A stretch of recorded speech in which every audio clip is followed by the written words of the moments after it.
వీడికి కొంచెం పువ్వుల్ని అమ్మాయిల్ని చూపించండిరా. మరీ వైలెంట్గా ఉన్నాడు. హిట్ 3 సినిమా స్టోరీ స్పాన్ అనేది చాలా పెద్దది. హిట్ 1 లేదా 2 సినిమాల్లో రీజనల్గా ఉండే ప్రాబ్లమ్స్నే చూపించారు. కానీ హిట్ 3 సినిమా ఇచ్చేసరికి మొత్తం టోటల్ ఇండియా వైడ్గా ఉన్న ఒక ప్రాబ్లం అనేది అడ్రస్ చేయడం జరిగింది. హిట్ 3 సినిమాలో వైలెన్స్ చాలా ఎక్కువ ఉంటుంది. కానీ ఆ వైలెన్స్ అనేది ఎందుకు ఉంది, హీరో అంత వైలెంటిక్గా ఎందుకు ఉన్నాడు అనే దానికి చాలా పెద్ద రీజనే ఉంది. ఖచ్చితంగా ఆ రీజన్ చూసిన తర్వాత ఖచ్చితంగా వైలెంట్‌గానే ఉండాల్సిన పరిస్థితులు, ఆ సిట్యుయేషన్స్ అనేది డిమాండ్ చేస్తాయి.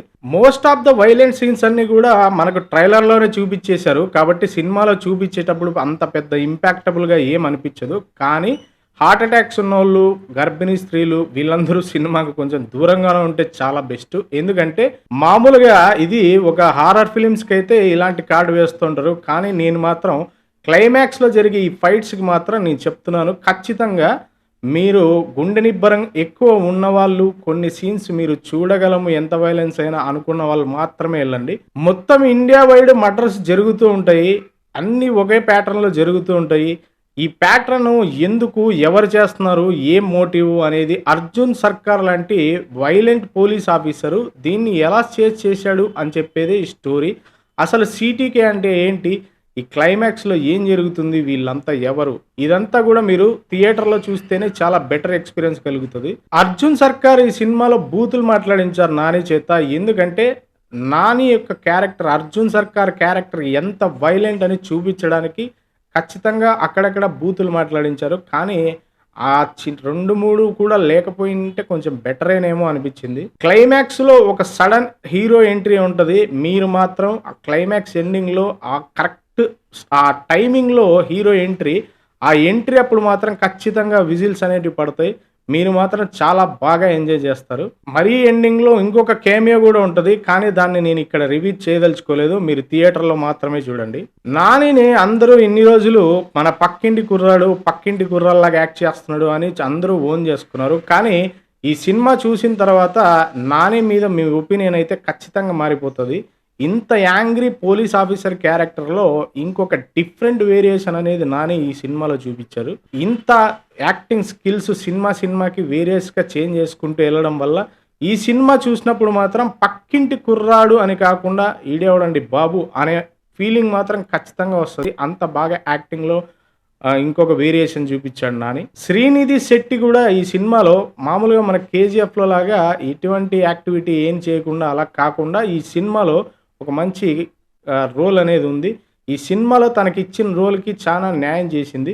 చాలా బాగుంటుంది స్క్రీన్ ప్రెజెన్స్. ఈ సినిమాలో నాకు నచ్చింది ముఖ్యంగా లవ్ సీన్స్ అనమాట. చాలా ఫ్రెష్గా అనిపించాయి, కొత్తగా అనిపించాయి లవ్ సీన్స్. ఇన్ఫ్యాక్ట్ ఇంత వైలెన్స్ చూస్తున్నప్పుడు ఈ లవ్ సీన్స్ అనేవి కొంచెం రిలీఫ్గా అనిపించాయి. శైలేష్ కొలను టేకింగ్ అండ్ డైరెక్షన్ విషయంలో చాలా సూపర్గా ఉంటాయి. కొన్ని షార్ట్స్ మాత్రం చాలా బాగా డిజైన్ చేశాడు. కానీ విలన్ క్యారెక్టర్ని కరెక్ట్గా రాసుకోలేదేమో అనిపించింది. విలన్ క్యారెక్టర్లో మాత్రమే కొంచెం డౌన్ అయిపోయినట్టుగా అనిపించింది. ఎందుకంటే ఇంటర్వెల్కి ముందే మనకు స్టోరీ అంతా తెలిసిపోతుంది. మిగతా స్టోరీ అనేది ఏం ఉండదు. సెకండ్ హాఫ్ అంతా కూడా ఒక కొత్త ప్రపంచము, నానే acting, powerful violence scenes, action scenes వల్ల మొత్తం మనకి కనిపించదు. కానీ కొంచెం గ్రిప్పింగ్గా పవర్ఫుల్ విలన్ని ఇంకా కొంచెం పెట్టి ఉంటే చాలా బాగుండేది అనిపించింది. నైట్ సీన్స్ కొన్ని తీశారు భయ. ఈ నైట్ సీన్స్లో కెమెరా వర్క్ మాత్రం చాలా ఎక్సలెంట్గా అనిపించింది. ఆ లైటింగ్ సబ్జెక్ట్ కానీ ఇవన్నీ కూడా. మిక్కీ జే మేయర్ మామూలుగా మెలోడీకి కొట్టడానికి చాలా నీట్గా, అంటే మెలోడియస్ మ్యూజిక్ డైరెక్టర్. కానీ ఈ సినిమాలో బీజిఎం చాలా అంటే మనకు ట్రైలర్లో బీజిఎం మీద కొంచెం కంప్లైంట్స్ వచ్చాయి. కానీ సినిమా చూసిన తర్వాత నాకు ఎక్కడా కూడా బీజిఎం ఇక్కడ తగ్గింది అని మాత్రం నాకు ఇప్పుడు అనిపించలేదు. చాలా బాగా ఎక్సలెంట్గా ఉంది.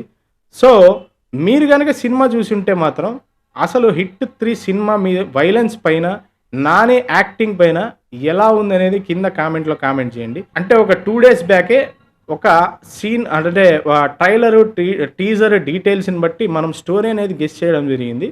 మీరు ఎవరైనా చూడని వాళ్ళు ఉంటే ఒకసారి చూడండి. 70-80% స్టోరీ అనేది మ్యాక్సిమం గెస్ చేయగలిగాను అని నాకు అనిపించింది. So thank you very much. Bye.